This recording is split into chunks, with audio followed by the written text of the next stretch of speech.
And now, it's time for another episode of the 12-Man Fan Jam Show. A show made by 12s from around the world, for 12s around the world. I'm Mozette, and here is your host and my dad, the self-appointed Reverend Moses of the St. Paul Island Church of Seahawk Positivity. Yes, welcome one and all to episode 807, the Patriots Edition of your 12-Man Fan Jam Show as the Seahawks get ready to take on the New England Patriots on Sunday Night Football. Maybe. We'll find out later. So please put your tray table up, place your seats back in the full upright position, settle in with a desired beer or sin or beverage of your choice. And what can I tell you? Clam poopin' is no Tom Brady. All right, so glad to be back here once again. It's our 181st episode, believe it or not. So let's meet the posse for this episode. Of course, there is the yin to my yang, Matt from merry old England. Hi, Matt. Good morning, Moses. How are you? Oh, Matt, we are fantabulous here in the States. How are you, sir? I'm slightly concerned. I've run out of tea bags. Oh, no. You can't teabag anyone. It's very sad. Well, in England, that's almost a capital offence. It's almost a case of, it's just awful. How many do you have left right now as we speak? 2. Oh, my God. Yikes. I don't know. I just don't know how I'm going to get through the next hour, to be honest. I know. 4 in the morning, you're going to be running to the store. Ugh. Someone who never runs out of tea bags is our news hound, Will. Hi, Will. Hello, Moses. That was awful, Will. I apologize. How are you, sir? Well, I'm great. We're actually getting rain, and it's hopefully blowing all that smoke out of here finally. Oh, good. And for those that are in the Pacific Northwest, stay safe and safer than the rest of us. I mean, we're all wearing face masks now, but you guys have it really rough right now. Is it clear in the air a little bit there, Will? A little bit. It's starting to clear, and hopefully by the end of the weekend it should be pretty good. But yeah, it's funny that the good thing is we all had masks we could wear. Isn't that great? We already had them. They didn't have to wear masks. Something about this year came in handy. Yeah, finally. We have masks, and then you're going to have your mask, and then you're going to have the eye goggles like you wear for swimming. We'll put those on there too. So, and then finally we have, of course, not last, but certainly not least, it is Dustin. Hi, Dustin. How are you doing? Good. I'm breathing a lot better now too. It's nice out. I actually saw blue sky today, so that was nice. That's awesome. That's a good sign. That's a good sign. How's Kona, our 12-Man Fan Jam Show mascot? Oh, she's going stir crazy as shit because of the air quality. We haven't been taking her out. Oh, yeah, so she is all over the place, running around the house and barking at us. And she does this thing where she clacks her front teeth, trying to hurt us to what she wants to do. And that's why she's our mascot.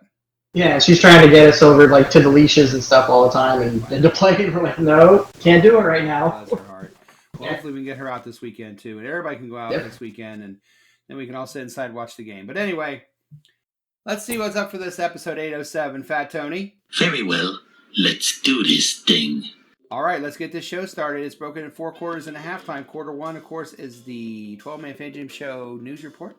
Quarter 2, we'll talk about last week's victory over the Atlanta Falcons, and we'll talk about our prediction challenge at the 2-minute warning. Halftime is the best Seahawk-themed trivia game on the air, and I refer to 12-Man Fan Jam Show halftime trivia of the world. And last week, Matt was the winner. Congratulations, Matt. Thank you very much. Thank you all for being a friend. Yes, thank you for being a friend. That's the theme song. Second half, we give you all the information you need for the upcoming game between the Seahawks and the Patriots. Quarter 3, we'll give you a sermon. We'll give you an injury report. We will give you a weather report, fashion report, all of that, and so much more. And we put it all together in quarter 4. We make our predictions, our game balls, and our prognostications for the game between your Seattle Seahawks and those New England Patriots. But before we start, please like, share, subscribe to Seahawk Positivity YouTube channel.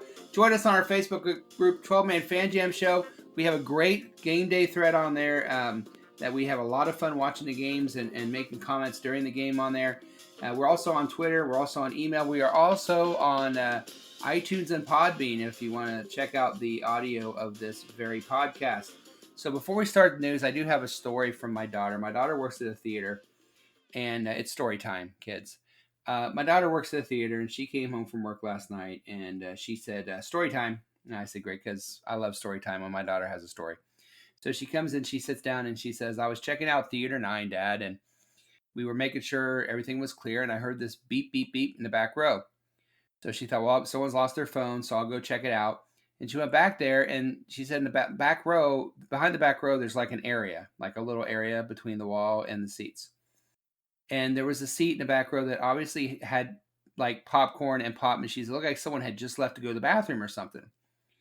So she kind of looked around, and it's dark, and she's, kind of looking in the dark with her flashlight, and she sees in the back behind the chair a man hunched over. And she said, "Oh my God, he's hurt. I'm going to be a hero."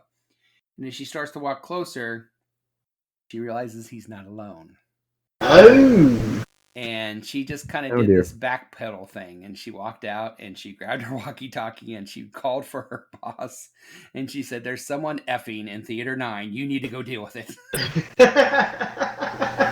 And so the life of a theater person. And my comment was, "That's your first one?" Because she's been there for 3 years, so I don't know how she's not seen that before, but. My first thought with that walkie-talkie, man, as soon as you said that, I thought of Bankman and Ghostbusters. Exactly, that's what she kind of looked like. Remember the cigarettes like hanging out of his mouth? And he's kind of like, that's what she said she kind of looked like. I said, "Well, did they look old or young?" She's like, "I didn't stay around, Dad. I didn't look. It was pitch black." She took her keys and she jingled them for me. And she goes, "And jingle, jingle, jingle. I make a lot of noise when I walk around," and they didn't really care. What movie was playing? I don't know, but it certainly wasn't anything worth that, but you could probably narrow it down to like 2. Yeah, there's not many out.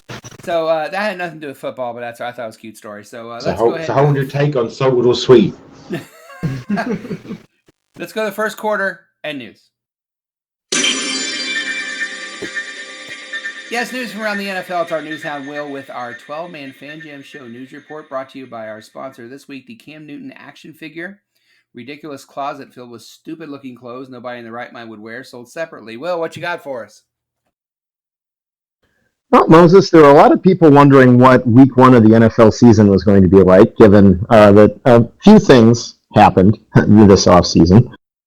So, kind of surprising when it seemed like things, all the games went off without a hitch and had some good games in there, but there were a couple of interesting statistics. To begin with, NFL kickers missed the most field goals in an opening week since 1982. Wow. 15 kickers missed at least one field goal. They combined to miss 19 total and 5 extra points. So the 71% accuracy in week 1 is the worst since, it's bad. I didn't know Myers still had a job. Who knew?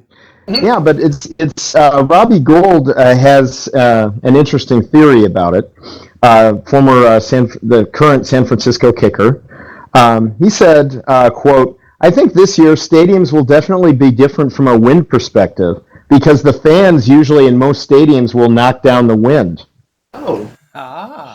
And that sounds a little weird, but apparently of those kickers on week 1, kickers who were kicking in domes, such as Jason Myers, were 14 for 16. So they made 88% of their kicks indoors and 67% of their kicks outdoors. Wow. So maybe this is something to keep an eye on. Could be. Makes sense though if you think about it. If you've got 60,000 people all produce the same sort of amount of heat and energy as like a single strip fire, 60,000 of those in a single enclosed space, that air's going to rise. So yeah, it's going to probably have an effect.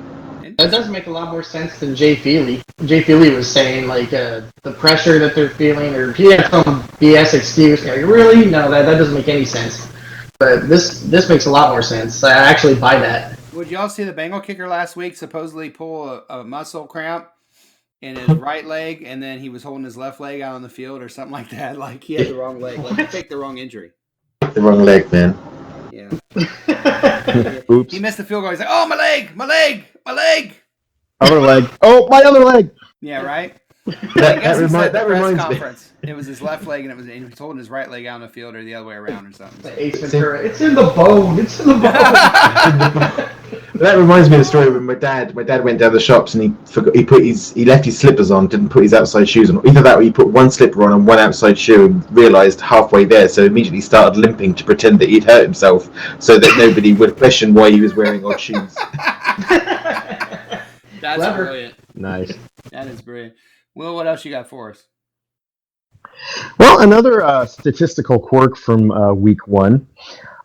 This is the first year since 2011 where we got through an entire week one without any quarterback suffering a serious injury or any quarterback being benched. Well, I'm glad you brought that up. Oh wow. So, yeah, the curious thing is, if you remember, 2011 was the year of the lockout. So there was no off season that year either. There was a training camp, but all of the off season activities, none of those took place. None of the mini camps took place. So maybe it's just better for quarterbacks if they just take the whole off season off and just show up for week one. Sounds like it. Dustin, what do you think about that? You think that this year is kind of a lesson on no off season or reducing it? Yeah, in a way. I mean, obviously, it's provided a good thing for the quarterback. Some of the performances are pretty nice. Russell Wilson's was pretty solid. Yeah. But what I feel bad about with that is the preseason games. We didn't have any, so the undrafted free agents this year, Right. there's not hardly any of them in the league. There was something like 17 total or something, I forget. John Clayton was talking about that. Yeah. And if you don't have that, then you don't have Doug Baldwin. You know what I mean? You don't have Justin Forsett, which was, a 1,000-yard back in this league for more than just us. Yeah. He had to earn his way as a 7th-round pick. I agree with you. Yeah. Yeah. So if they're You don't going to have keep Kona it, Silverand. yeah, I know they're gonna reduce it. Obviously, they're already talking about 3 games instead of 4, and I'm fine with that. The starters and the guys that are going to be there, they don't have to play. Let them continue on with this, course of action like we had this year with them not having it at all, and let the young guys play. The guys that are trying to make the team. Yeah. Matt, your thoughts? Well, I mean, if you don't have preseason, you don't have the opportunity to have players like Thorwald Simon get ejected from the game. So I just think it's important that we have some options of. But I do think that there are question marks over whether or not preseason has to be quite as long. I think also with preseason you get injuries. You get those first injuries which can be season-ending for players. And the game didn't even mean anything. I mean, I think that there's a question mark to be said whether or not they need to be full games or whether or not they need to have quite so many, or whether just maybe a couple or even one preseason game before we run into a season and make the rest of the season longer. Who knows? But I just think I think the quality of football was still quite high for the majority of sources. I don't think it was that bad.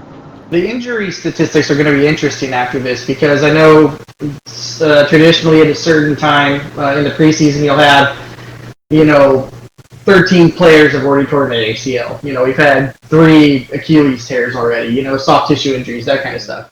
And so I'm curious to see how that relates to now because I don't know how many people they lost like week 1. I'd have to go back and look, but I don't know how many people got injured in week 1 because part of that could be lack of preparation from the preseason, or part of it, if it's more healthy, could be the fact that they weren't already kind of dealing with injuries going in. So it'd be interesting to see how that all plays out. It will. It'll be interesting. Will, thank you so much for the news.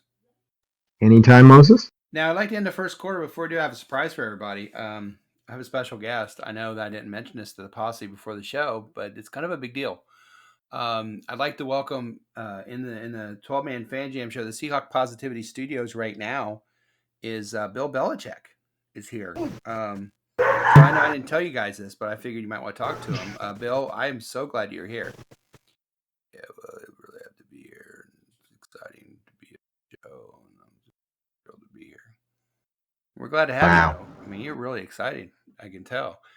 Yeah, I'm just really excited to be in Seattle, and hope we can, win the game and maybe play football on Sunday. I don't know.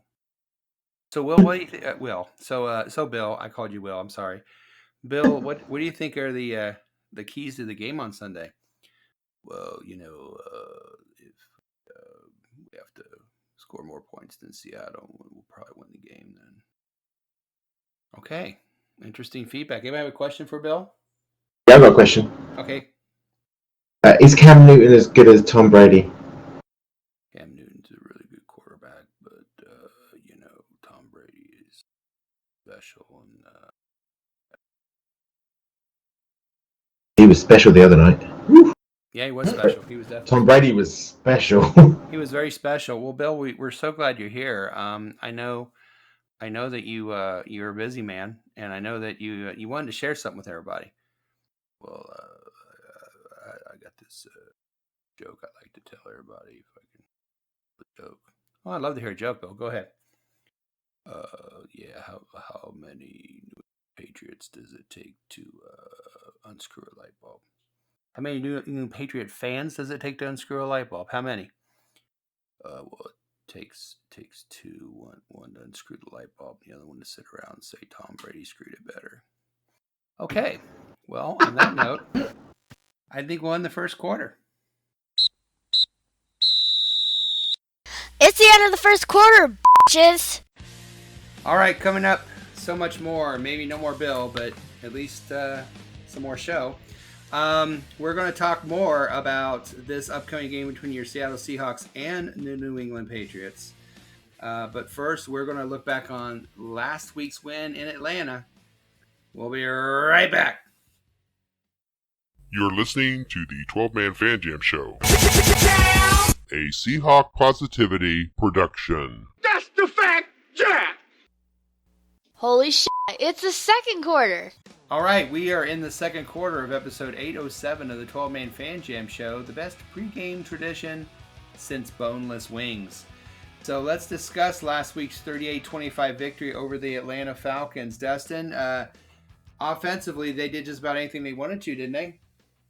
I'd say, yeah, pretty much. Got going early in the game, which was awesome. That's been the major complaint about the Seahawks for the last several years, probably the entire Pete Carroll era, is that they do not start fast. And going down and scoring 2 touchdowns on your first 2 drives, that's starting pretty fast. Yes, it is. And then I like that they didn't let off. Well, I mean, after that second touchdown going into halftime, it wasn't as awesome. But in the second half, they kept going at it. And I like the fact that when it came down to it, they put their foot on their throat and ended it. So I really, I don't want to say it was a philosophical different with just the decision making going forward on fourth down so often. I mean that they don't do that. That's not a Pete Carroll thing. Yeah. It hasn't been. So I'm liking what I saw just from decision making in some aspects, and then the quarterback play was phenomenal. Of course, it certainly was. Matt, your thoughts on offense? What a fun game. Your tight ends look good, except when they bumped into each other at the end zone. Shoulder hug. I think what a fun game. What a really good, great fun sort of start to a season. Because as I said last week in last week's show, we're always, as Dustin's alluded to, we're always worried about a slow starting Seahawks team. Well, there was no evidence of that this week at all. They were just full out from the start. It was just fantastic, and letting Russ just take control of things. I mean, he was 322 yards or something. 325 yards, something like that. Something like that, yeah. Counting his runs, yeah. I think he had 299 passing yards. 31 for 35. And he was lead rusher as well, I think. So, I mean, the man was everywhere. He was doing his thing. I think, though, that special mention has to go to Adams and Bobby Wagner. I just think that they were everywhere. I mean, it was like wherever the ball was, they were there. And they were there so fast, so hard, so quick. And it was like, wow, if we can have a fast offense at the same time as a fast defense, who knows what the hell? Well, we can do anything we want this season if we can have that kind of dual show kickoff. I was just so amazed with that. I think the only thing that I would say also is only 6 penalties. Yeah. I'm loving all of that. I don't know how many if Eddie had. It just half of them were on our right guard. Yeah. For his first game ever, and he was going up against Grady Jarrett. He'll learn. Yeah. Rookies do rookie things, and that's what was happening. There's plenty of that going on. Although I would say, I think some of them drops from DK Metcalf. I think that the poor lad's going to need a bit more training on the old pitch and catch. He only had one that I really faulted him for. The one where it was down at his ankles was kind of hard one to get, and I forget what the other one was, but yeah. I think kind of ironic those were the only passes that were not completed by Russell Wilson. Yeah, indeed. I mean, it would have been, a perfect throwing set if he had picked one of those up. But I did like his reach over the line, that sort of extra arm that sort of stretched out like Mr. Tickle from the Mr. Man books and sort of went over there. I love that. Mm-hmm. Will, your thoughts? Well, yeah, I echo Matt's sentiments here. It was just a fun game to watch, and Jamal Adams flying around everywhere and just hitting everybody. I think Brock Heward put it best that he was wanting to see a violent defense again, like we had back during the glory days of the Legion of Boom, where everybody was just flying around hitting people. I mean, we won a Super Bowl in large part because Cam Chancellor knocked the crap out of Denver every time he took the field and put the fear of God into him. And we may have something approaching that again, and we've badly needed it the last couple of years. I mean, this could be a defense that pushes people around again, and I'm all for it. Oh, me too. And I swear it looked like Adams. There were 5 different Adams players out there at once. Like he was all over the place. Like I think he sold programs at halftime. I'm not sure. I thought it was funny that Will said he's hitting everybody because think about Shaq Griffin also. Yeah. Yeah, well. Yeah, defensively, it was an amazing thing to see. Adams totally worth it, right, Dustin? Oh, absolutely. And I'm surprised how stout he is too. Like he's an NFL player. He's obviously strong, but everybody out there is strong, and he kind of stands out. He's just very stout. Like I said, when he ran into Shaquille, I mean, situations a lot of times both the guys hit the ground. The way Adams ran through him, it was like it was nothing. Like he barely felt it. Yeah. So it's kind of interesting. The incidental contact there, to me, showed to me is like, man, that guy is just strong. He's having fun. Very He's strong. Just having fun out there too. He's just having fun. I think if Adams can keep playing like this, I'm calling the Jets next offseason and giving him a bonus draft pick. Amen. I was going to say, I think I need to eat some humble pie, I think, on this one, because when we had that trade came through, and I'm quite happy to eat pie at the moment because I'm not eating anything. But I think in terms of the actual pick, that Bradley McDougall, the first, the third, wherever it was, and I was like, wow, that seems really, really expensive. To watch that man play, that was not expensive. No. That was not expensive. No. So I need to fess up and say I was wrong on that trade detail. I think that's the general consensus with that is a lot of people like, man, that seems pretty steep. And then you watch him out there in the Seahawks defense, and the dude, I mean, it's like he was born to play in this defense, and it looks more than worth those draft picks that we traded away. And you watch him when he's not the focus, and how he diagnosed plays, and how he just was technically sound on everything, and just a lot of fun to watch. And as happy for the other players that made tackles as he did. It was great. I can't remember such a strong start for a traded player that we had here. It was just amazing. Oh God, yeah. I mean, Jimmy Graham not so great. Percy Harvin was a headache. And they were elite athletes, great players in the league before they got to us, and that just didn't pan out. Yeah. Adams after one game, worth it. Totally. Hell, Jadeveon Clowney last year. I mean, remember that awful game against the worst team in the league that we won by 1 point, and Clowney really didn't do anything in that game. So, right. Well, that's. I was about to say. I mean, one thing that we didn't get throughout the whole of that game was, we're really missing Clowney. We're really missing Clowney. But I do think our pass rush needs to be a bit more. A few bit more teeth for a pass rush, but I think even then Bruce Irvin was in there occasionally. He was messing things up for them. But I don't think I was sitting there saying, "Oh, this whole game, without Clowney up, we're nothing. We need Clowney." That was such a loss for us. I didn't feel that for 1 second of that game. No. What's crazy is having all the safeties on the field at the same time that they had. Yeah. That was a completely different look. That was fun. Yeah, and it just worked. Having more toys. As far as Matt Ryan and getting to him goes, that dude gets rid of the ball pretty fast. A lot of times, based on the quarterbacks we're going to face this season. I think the 3 best are in the first 3 games. Then after that, if I remember correctly, we're kind of dialing it down after that. So if we get through these first 3 games, beating on these quarterbacks and getting to them, it's only going to get easier as far as who we're going against after this. That's a great point. I think the secondary as well. I'm still quite concerned with the amount of space that we leave them around in that secondary range for yards after catches and yards after completions. Yeah. Dunbar did not have a rather great start, I thought. He was behind a lot of passes that were caught, I thought. Yeah, Griffin he's still catching up, though. He's probably out of shape. I imagine once he gets his legs under him, he'll be a much better player. He was playing, and it was weird because he played off more than I thought because his strength coming in was that he was a really good press coverage guy, and they didn't have him do that as much as I thought he would. And I think that's a testament to how out of shape he is at this point, and he's trying to use the season to get into shape. Yeah, Julio Jones is no joke. That Oh, guy's legit. spectacular. But And Calvin Ridley too. I mean, both. they are loaded at the wide receiver position. Exactly, and so they've got a lot to look forward to too. Final question before we go 2-minute warning. I'm going to throw some stats at you guys because I have a question. Chris Carson, 6 rushes, 21 yards. Carlos Hyde, 7 rushes, 23 yards. Do you feel that the running game was not effective on Sunday?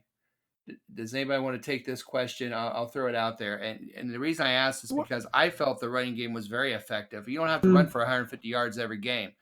And of course, we were last couple of years, you knew we were going to run first down every single time. And we didn't do that in this game. 20 rushes, 84 yards. I'll take that any day. But you look at the numbers and it's kind of deceiving. So I was wondering, do you feel like we should run the ball more? Should we get back to that, Matt? What do you think? Well, in order to throw the ball well, sometimes you have to run the ball well in order to pull those defenses and make those gaps and plays possible. I think I don't know whether it was a plan because it was Dan Quinn and Pete Carroll was like, well, no, we'll let Russ cook. That's what people have been asking for in the Seattle area for the longest possible time. I don't think the Falcons were prepared for. I think the Falcons had really prepared for that run game. I think they were expecting it. That's what I think they were expecting. They weren't expecting Old Man Olsen to suddenly pop up in the end. And well, I wasn't expecting Old Man Olsen to pop up on him, but Billy in the end zone, to be frankly honest. But these types of play, that's the beauty of our coaching people. They're not bringing what people always expect, unless you're talking about the look of our defense. The same.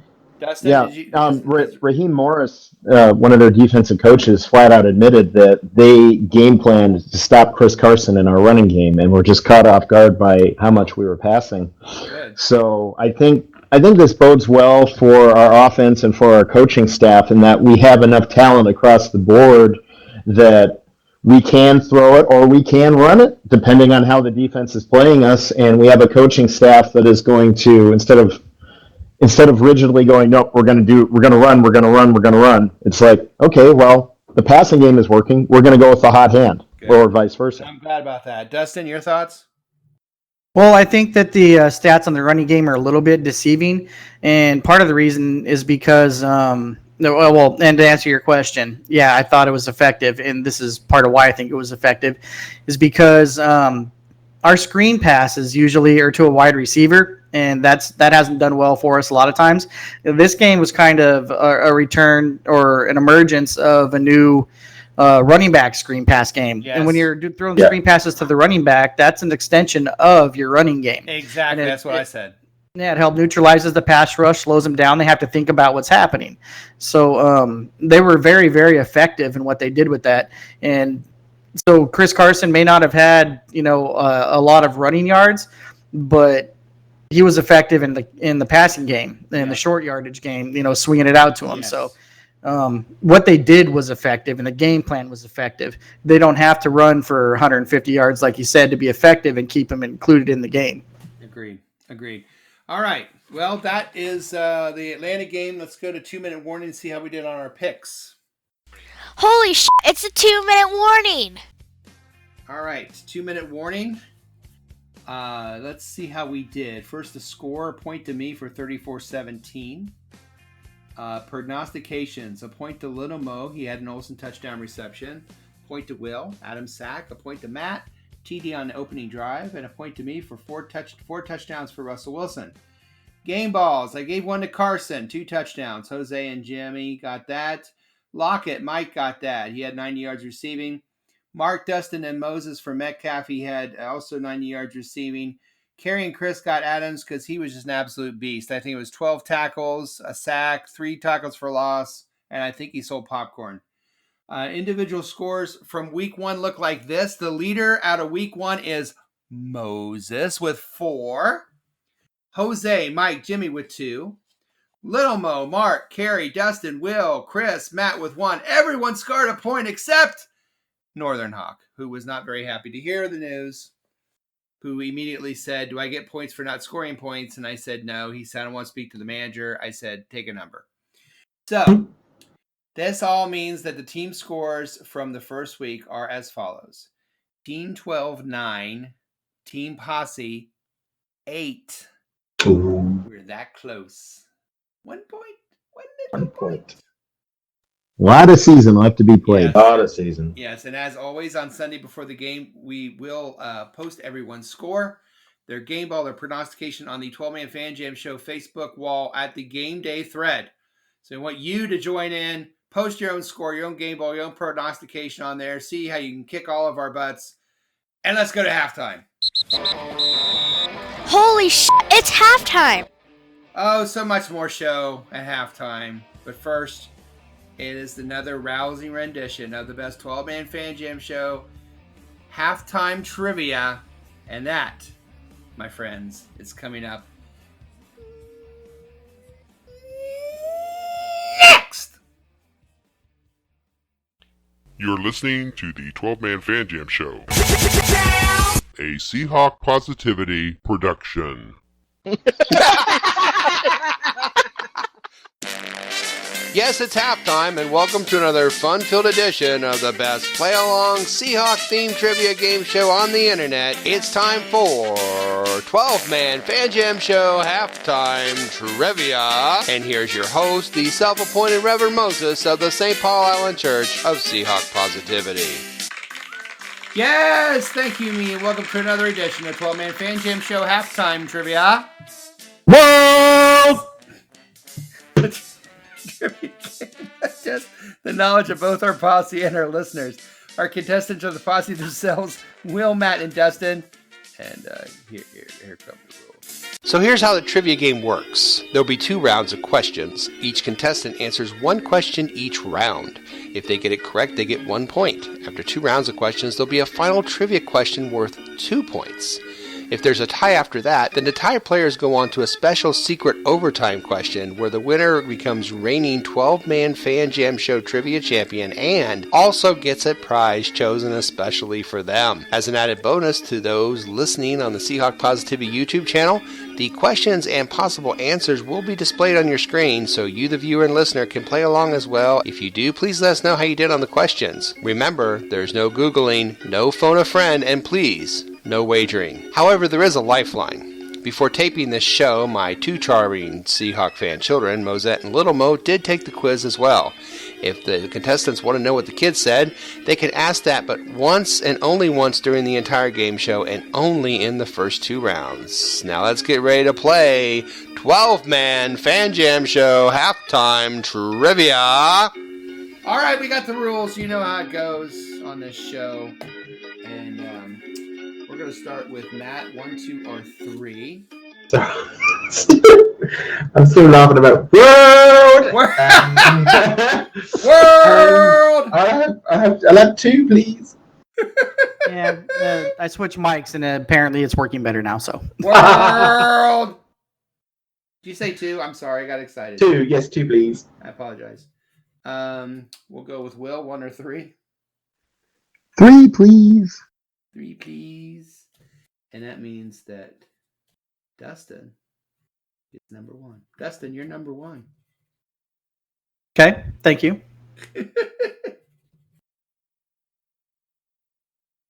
Don't know what I did to deserve that honor, but I appreciate it. Well, you know, we do what we can for you. All right, Dustin, here you go.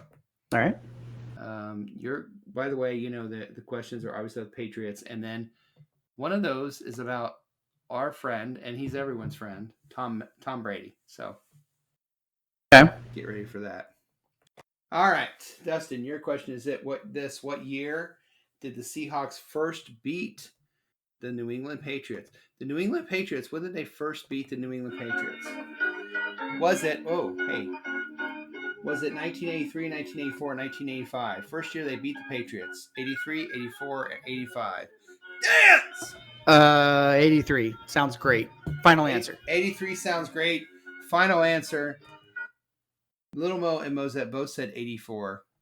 But no, you had to say 83. Closest to my birth year, so. Yeah, you got it. Congratulations. Sweet. Dustin's on the board. And the crowd goes wild. Yay. All right, Matt, are you ready? Hello. Hello.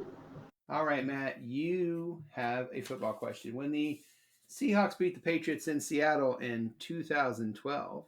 Yes, remember it well. We were there. Yes, we Well, were. my first ever game. Hey, me too, guys. That's where we first met. Ironic. Oh. Yeah, I know. How many touchdown passes did Russell Wilson throw in that game? 1, 2, or 3? 3. 3. Little Mo Mosette said 1. You said 3. I did. Yeah, you got it. You know that. You're on it. Congratulations. Thank you. Will, you have a Tom Brady question. That was a fun game. Goody. Sorry, It just was a fun laughing game. about it. Will, how many sisters does Tom Brady have? 1, 2, or 3? Sisters for Thomas Bradis. 1, 2, Thomas or 3? Aurelius Bradis. Thomas Bradis. Maximus Decimus Meridius? Bradis? I don't know. 1-us, 2-us, or 3-us? Sisters. I will say 3. Let's say 3. 3 sisters. 3, yes, that's correct. Can you name them? No. Okay. I will. Nancy, Julie, and Maureen. Obviously. Maureen's the sassy one. Okay. We've all got them right. Yay. So we go to round 2. Matt, 4, 5, or 6? 5, please. Will, 4 or 6? 6, please. Oh, you guys. You did the same thing. You balls. Dustin, here you go. All right. Dustin, how many times have the Patriots shut out the Seahawks? How many times have the Patriots shut out the Seahawks? 1, 2, or 3? Well, first of all, they're jerks if they've done it. I know, and they've done it at least And once. second of all, I'm going to be optimistic. optimistic and say 1. So we got this and say, Lil Mo said 1. Mosette said 3. You were optimistic and went for 1. No, I'm sorry. It's 2. 1977 and 1982, for those keeping track. Matt! Hello. Hello. How many touchdown passes did Tom Brady have while playing at Michigan? Tom Brady, it's a college question for you, Matt. You love a college question. Really? How many touchdown passes for Tom Brady at Michigan? 30, 32, or 33? Where's Michigan? Where's Michigan? It's north of where I'm at right now. In the United It's not- States. Straight up. There's a where bunch I'm of at. lakes around it. Yeah. Okay. Touchdown. I don't care. 30, they had some 32, or pretty great 33? I'll ask the kids. Okay, Little Mo and Mosette both said 30. It can't be that then. 33. See, you get the kids and you go, oh, I'm just going to not do what the kids say. And you should have, because that's 30. Oh, God. It's like a broken clock that always wrote twice a day. Wow. Mhm. Well, they're right in that case. Will? Yes, sir. In 1993, the Seahawks beat the Patriots 10-9. How many interceptions did our friend Rick Meyer throw in that game? 1, 2, or 3? Rick Meyer, rookie year. How many interceptions against the Patriots in 1993? 1, 2, or 3? Well, first off, I was at that game. Okay. Oh, wow. That was an interesting game. I'm going to ask the kids. Oh, Mosette said 1, Little Mo said 3. Nobody said 2. Well, then I'm going to say 2. It's got to be at least 2. That was a You guys miserable game. You guys are cruel. But you're right. It was 2. Will. Woohoo! Will, you got 2. Had The to other guys have happen. got 1. But don't panic. You know why? Why? It's time for the final question. Final question. Start panicking. Now I'm Okay, panicked, it's yeah. the final question. All right. Here's how this works. High-low, of course, on the final question. The winner gets 2 points and will be crowned 12-man Fan Jam Show halftime trivia champion of episode 807. Of the world. If everybody's over, the closest to the number gets the 2 points. The closest without getting over will get it otherwise. Here we go. The order will be Dustin at first, Matt second, and Will last. Here we go. All right, here's your question, gentlemen. When the Seahawks beat the Patriots in 2016, how many yards did Russell Wilson throw for in that game? 2016, Brady, Wilson, I think it was Sunday night too, if I'm not mistaken. It was. How many yards did Russell Wilson throw for in that game? Dustin, Yeah. how many You want yards? me to answer that? Can you answer that? I could. I'll say. Did we win or lose? Yep. Okay. I'll say 350. 350. Matt. Hello, sorry. Wake up, Matt. Sorry. I was reading my text message on a phone. Very important. Far more important than this trivia thing. You know how much I don't care about the best Seahawk team trivia game on the internet, and you are checking your texts. Of the well, world. you know how much I don't care about trivia or trophies or anything else like that. What was the question? Oh, how many? I don't know. Yards did Russell Wilson throw in 2016 against the Patriots? What did the eighth dwarf say? 350. Yeah. 350. Let's go for 339. 339. Will. 350. I will go 339. I will go for 301. 301. 3. What's wrong? Nothing. Okay. Speak up, son. All right, here we go. The actual number of yards that Russell Wilson threw in that game. 348. Oh, it's bullshit. Guess what? Dustin, welcome to the club. Yeah. It's time to be a friend again. Oh, cheesecake. 2 yards off, and Matt sneaks in with the win. Matt's like that. Oh my goodness, Matt! Congratulations. Order that trophy, my friend. Oh, shit. There it is. All right. On its way. It's coming from China. China. Coming. China. China. At least it's not coming from Mexico. Hey, this has been another crowd-pleasing, heart-stopping, award-winning edition of your 12-man Fan Jam Show halftime trivia. Now the world. Of the world. We'll be back with the second half of this show right after this. Golden Girls. Matt, take us out.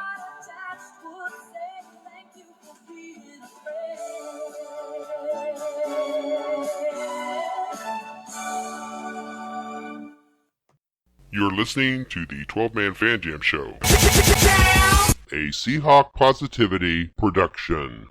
Everyone in this room is now dumber for having listened to it. Holy shit, it's the third quarter.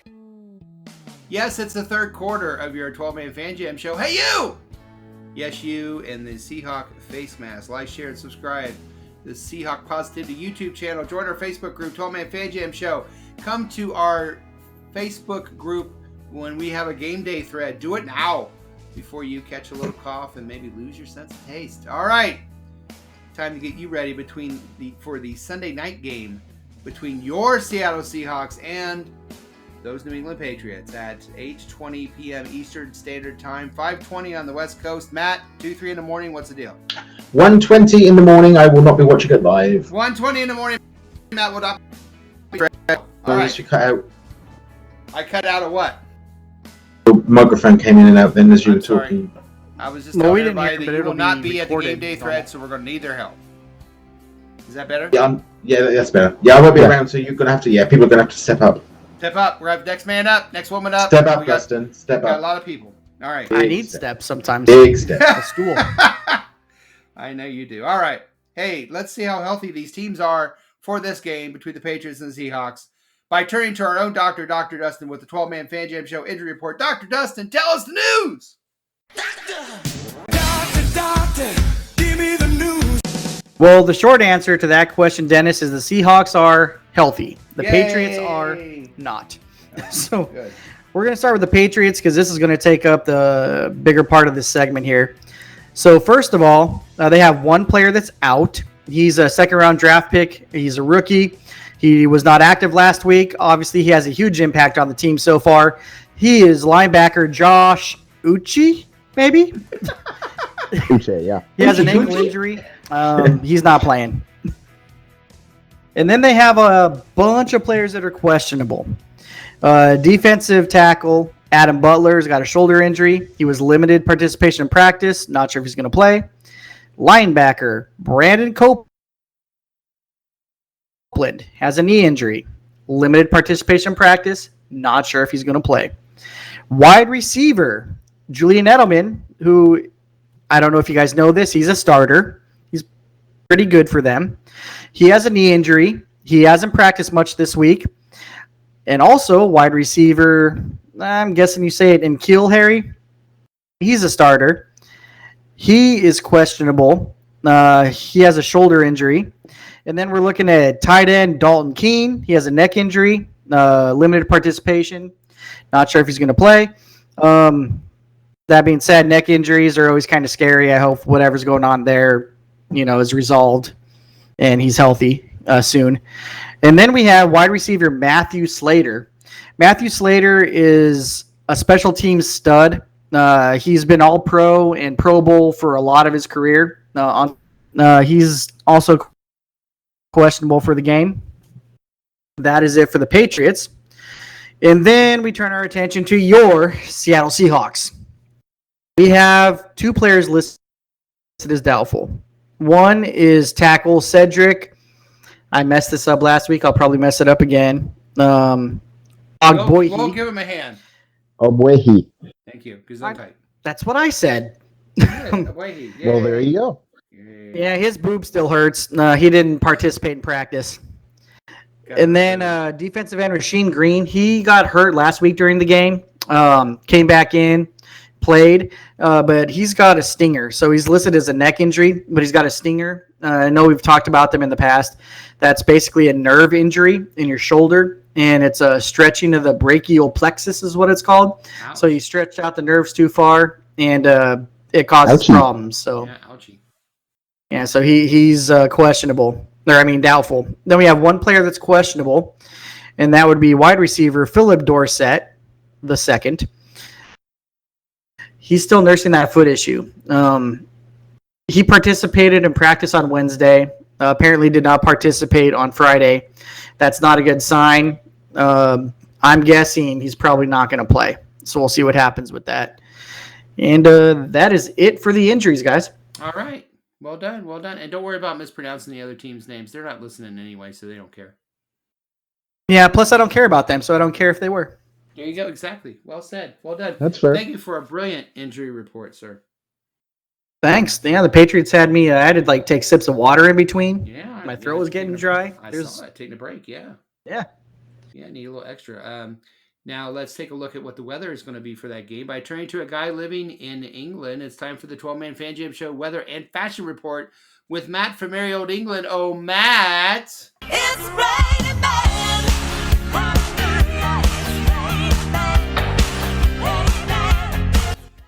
Yes, thank you, Moses. So when preparing for the weather today, I wasn't sure whether to phone the weather centre and speak to Earl or the fire department. And looking at the stats, it should be mostly smoky with a touch of ash. Temperatures in the high 60s with no rain in the forecast for game day itself, but there is a chance of the occasional fire suppression plane moving in from the west spraying that red shit everywhere. Which makes me wonder, what do wild animals like bears or deer think when they've just managed to escape the searing heat of a wildfire only to get covered in several tons of that red shit? I mean, they must be standing there. They must be standing there like, oh man, this is so 2020. What the hell, man? What the hell? I just got this for a walk. Hell? Anyways, I digress. So what to wear for this game? Well, we're at home, but sadly none of us are going to be there. So you can just sit on your sofa in your briefs if you want to, Dustin. But just don't send me the pictures again this time. For Justin, briefs is an accurate description. I'm going to live stream it. Oh, lordy. But if you want that full, authentic Seattle look, full fire gear might not be a bad idea. Just remember to sweat lots and smear charcoal all over your face. Throw a Hawks jersey over that and you're good to go. With all that being said, it looks like it's going to be perfect Seahawks weather. So, Moses, back over to you. Oh, thank you so much, Matt. A wonderful weather report, a wonderful fashion report, and Dustin, a wonderful, wonderful injury report. Thank you, gentlemen. And now, please be upstanding and welcome our own Reverend Moses from the St. Paul Allen Church of Seahawk Positivity for his sermon for this upcoming game. Oh, Reverend! Yes, it is I, the self-appointed Reverend Moses of the St. Paul Allen Church of Seahawk Positivity. How is everyone doing this evening, gentlemen? I'm good. Well, thank you, Reverend. I'm amazed at how much you sound like Bill Belichick. Well, a little bit on Bill and I met out in the hallway, and he gave me a shirt, and it has no sleeves. I don't know what I'll do with it, but it was awful nice of him. We are home at last. We are home at last. An empty stadium on national television, going to look like a regular home game in Jacksonville. But we're there in spirit, my brethren. Spirit, not spirits, Dustin. Don't get those messed up. And don't get your hopes up, son. I didn't mean spirits. I said spirit. Let's get some I'm never church. going to church again. let's get some church up in here. Friends, so glad to be once again here as we welcome our boys home and send them all the power of a Sunday night victory in the name of Seahawk positivity, reading from the book of the 2020 NFL season, chapter 2, verses 3 to 12. And so they did travel home, but home they were met by those in red, white, and blue. They came in from the land of cream pies and tea parties. They came to our land to fight, but under the lights, the fight was too much for them. Those within the one true power of Seahawk positivity did rise up and send those Patriots back to the East Coast defeated, and he of the many wardrobes did cry in despair, and he who cuts off his sweater sleeves did bow in defeat and leave our home dejected, and there was much rejoicing in the land. Now, Seahawk positivity, yes, this is the word, my brethren. We have a power that flows from within us all. Can you feel that power? Raise your hands if you feel the power. Go on. Raise them up, my brethren. Raise them like Cam Newton when Bill Belichick asked him to actually work for a change. Now, if your hands are raised and you believe in the power of Seahawk positivity, let's hear an amen nice and loud. Amen. Amen. If you believe in the power to give our defense the ability to make clam poop and cry like someone stole his wardrobe, let's hear an amen nice and loud. Amen. And if you believe in the power to give our offense the ability to get a tear of sadness and disappointment fall from the stone face of Bill Belichick, let's hear an amen nice and loud. Amen. Amen. Yes, that's the power, my brethren. Now put those hands down. We are loud and proud. There may not be a crowd at the stadium, but our presence will be truly felt within those walls, and the Patriots will feel as if they stand too close to the fire. That is the warm glow of Seahawk positivity. Clear line to get on those cleats and play us out like I mean something, honey. This has been your self-appointed Reverend Moses of the St. Paul Allen Church of Seahawk Positivity. Go forth and spread the good word of Seahawk Positivity. Praise Largent. Praise Cortez. Praise Walter Jones. Praise Kenny Easley. Go Hawks. And that's the end of the third quarter. Coming up, our predictions, our prognostications, and our game balls for the Seahawk Patriot game right after this.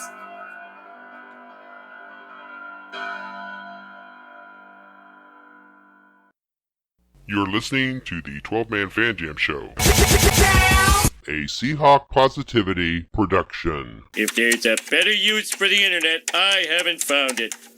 Holy shit, it's the fourth quarter. It's the fourth quarter of the Patriots episode of the 12-Man Fan Jam Show. I'm your guest, Bill Belichick, the coach of the Patriots, and I'm really excited to be here. And we're going to do the predictions, the prognostications, and the game balls for that game Sunday where we have to play the Seahawks in Seattle. The Seahawks are a 4-point favorite, and the over-under will be at 45.5. So 4-point favorite, 45.5 is our over-under, but those numbers are presented strictly for fun. Nobody's supposed to use those for anything. Don't take anything we say on the show seriously ever. And now our picks. So we'll start with Team 12's picks. And remember, this year, it's a little bit larger group than usual. So Jose says, I'll say 31-16 Hawks. Irvin sacks Cam. Easy mistake. Game ball to Adams. Go Hawks. Mike Pascal, Hawks 31. Cheaters 27. Game ball to Metcalf. Cam sacked 3 times. Mark Ty Turner on to New England. Hawks win 2013. Jamal Adams reintroduces himself to the Pats with 10 tackles. Game ball to Carlos Hyde, who runs with 2 scores. Carrie, this week is really hard for me. It's so difficult to put aside my utter disdain for the Patriots and look at this game objectively. So hard. Alrighty, here it goes. Score, Seattle, Seahawks 24. I really feel like 27, but I'm going to stick with 24. Patriots 17. Prognostication, Russell Wilson runs his first touchdown run of the season. Game ball to B-Wags, baby. So hard to look at this game objectively, and with that, go Hawks. And Jimmy said Hawks win 2017. Carson, player of the game, 85 yards and a touchdown. All right, on to Team Posse, the 2 that are not on the show regularly. Andy, Northern Hawk, Who needs points? Seattle 28, Scam Newton and the Patriots 17. Game ball to Tyler Lockett, prognostication. Carson runs for 2 short touchdowns. Chris Baldy, hey mate, my predictions are this. Seahawks win 34-23. Game ball to Bobby Wagner, prognostication. Both kickers will miss either a PAT or a field goal.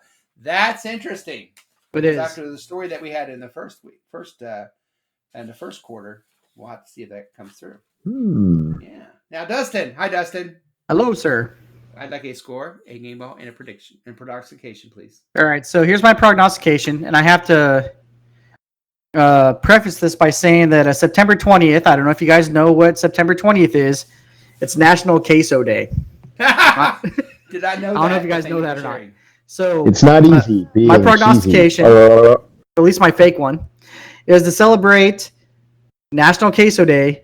Cam Newton will be dressed as a nacho chip with his hair in the shape of a bowl. Oh, and inside that bowl is going to be nacho cheese dip. Oh, my God. Wow. Yeah, that's right up Cam's alley. That's kind of this thing. Be functional. He's like the Lady Gaga of the NFL. We wonder why we never win this thing normally. Right. My actual prognostication is that Chris Carson's going to get his first 100-yard rushing game of the year. And he's going to get the game ball as well. And then Seahawks are going to win 27-17. 27-17. All right. Will. Hi, Moses. Hi, Will. How you doing, bud? Doing okay. I miss you guys. I want to come out there soon sometime, see the whole Seahawk families very soon, hopefully. Wear your mask. I will, yeah. Well, I'm going to do it after. And stay away from me, damn it. I will. I'll stay away from Will, but everybody else 6 I'll breathe feet. on. Yeah. Sorry, Will. I digress. Go ahead.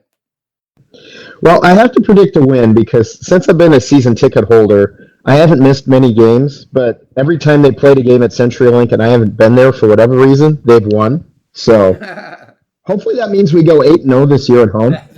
You're not allowed to go anymore if that happens. You realize that. Yes, I know, but too bad I'll go anyway. But anyway, my score prediction is 27-17 Seahawks. Look at there. My prognostication is Alton Robinson will play in Rasheem Green's absence and will get his first NFL sack. I like it. I like it. And for game ball, because we need to stop Cam Newton running the ball, so I'm going to give my game ball to Poona Ford. Poona! Nice. Nose tackles need love, too. They do. Damn it. You should get a T-shirt that says that. Nose think tackles so. need love, too. Damn it. In the front it says nose tackles need love, and in the back it says damn it. Perfect. I like it. Hi, Matt. Hello. Hello. What you got for me, sir? So I'm going to go for Seattle Seahawks 28, Patriots 24. Ooh. Okay. A score for me 2015 Super Bowl. The right way around. Yeah. I'm was going going to to say that, but there it is. the right way around. I'm going to go for the game ball in this one. It's going to be Chris Carson. Okay. I think we're going to have more of a running game this week. I think that's my head's at. I think my prognostication will be we will score a touchdown on our opening drive. I'm still pushing for my mind-blowing prognostication from last week, so we've got to get some of those in. Well, it worked last time. Why not? Yeah, Last time, why not? it'll be a hat trick. It'll be a hat trick. I'll go with it. It's got a good beat. I can dance to it. Well, I guess that leaves me. It does. Yeah. Yes, it does. As far as I can tell. As far as we can tell, let's double check. Yeah, it's me. All right. Last week the Seahawks. Last week I'm in Boston. The Seahawks they play in the harbor. They parked a car in the harbor. Not cool. It was a Party wicked foul. pisser. Last week the Seahawks rolled over the Atlanta Falcons like Major General William Tecumseh Sherman rolled over the Confederate soldiers when they burned that town down, baby. Personal note, the South will not ever rise again, you racist punks. So take that precious flag you have and brag about your heritage and shove it up. I'm sorry, I digress. Okay, on to this week. The New England Patriots are moving on past Tom Brady this year, and who can blame them? I mean, who wants to keep that guy and all of his rings around? Am I right? I mean, what a pain. I mean, especially when you have Cam Newton instead, right? Yeah, I was going to say all those hair products got expensive, but then they brought in Cam Newton, so it's Yeah. probably like a wash. So everybody's happy to see Cam Newton. Yeah, exactly. So Cam and his many strange wardrobes are coming to the Pacific Northwest, so hide your girls and hide their clothes because God knows what this fool's going to wear next week. A garbage bag and twist ties. Maybe in light of the current conditions in Seattle, he should dress as Smokey the Bear. I don't know. There's one fashion guru on this show, and that's Matt, right? Yes, absolutely right. Yeah. We don't wear a headscarf. Only the Queen gets away with a headscarf. So I'm staying out of the fashion. The Patriots did win their first game in the post-Brady era last week, led by a whopping 155 yards passing by Cam Newton against the Dolphins. And they won by 10 points against the Dolphins, which is hardly convincing. Meanwhile, our Seahawks offense was scoring more than Melissa Etheridge at a female golf tournament. 38 points! And Russell Wilson had one of his greatest statistical performances of his amazing career again. Will the Seahawks win? Well, you know, guys, the Patriots are from Boston, and there's a band called Boston, and I just feel like I have more than a feeling, baby. Feel this, Belichick.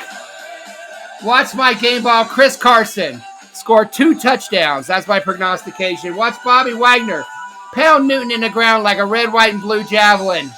And watch our Seahawks win by a score of Seattle Seahawks 31, New England Patriots 17. Book it! Little Boston for you there. More than a feeling they're going to win, baby. All right. And that are the predictions, the prognostications, and the game balls for the Patriots game. And it looks like it's time to bring another wonderful and amazing 12-man Fan Jam show to a sad close. We are so glad. Shut up. Shut up, you. Sorry. Somebody just came in the audience. We're so glad you decided to waste some time with us. We certainly hope you laughed a little and maybe, just maybe, you learned a little something along the way. What did we learn? Well, the only thing we really need to know is that the 20th, on Sunday, it is National Queso Day. That's all you need to know. So. You big dip. Yeah. On behalf of my partner in crime, Matt, our Sorry, new what sound was that? Shadowhawk, Will, Statsman Mark, wherever he is, Dustin as the Beaver, Mark, Ty, Turner, Mosette, Little Mo, Jimmy, Chris, Tom Lucas, Jose, Carrie, Doug Flutie, and Roger Goodell. Okay. And anybody else you want to name that I haven't named? This is Moses saying until next episode, maybe, if we have one. Good night, everybody. And go Hawks! Go Hawks! Go Hawks! Someday I'll get it right. I don't know. Wow. Yeah, That's I know. why we're still doing this. If we're just naming random people, I'd like to name a guy named Earl. 181 times. Does We he still work haven't at the got it Minnesota? right. We're slow learners.